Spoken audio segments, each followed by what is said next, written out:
Hi everyone, I'm Jim Savage, and I'm really happy that you've decided to join us here for this special presentation where we're going to be talking today about navigating the road to successful recovery for a loved one.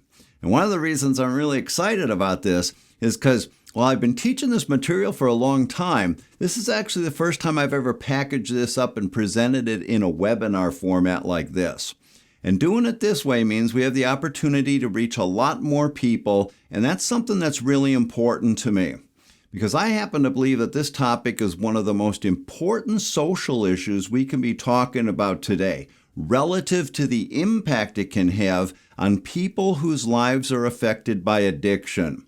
Because when it comes down to it, the underlying issue of what we're going to be talking about today is the fact that in the world of addiction treatment, there is a gaping hole that exists where we've got hurting families who are concerned about a loved one over here, and then we've got not just rehab, but successful rehab over here.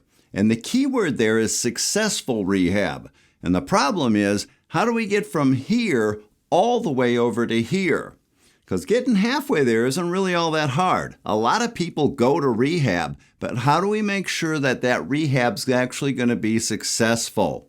That's what we're going to be talking about here today, and more specifically, what you as family members can be doing to help contribute to that treatment success.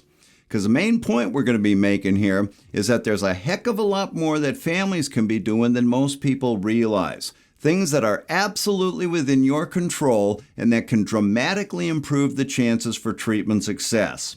And so my promise today is I'm going to show you some specific things that you can start doing immediately to help bridge that gap and make sure that you're on the road to successful recovery with your loved one.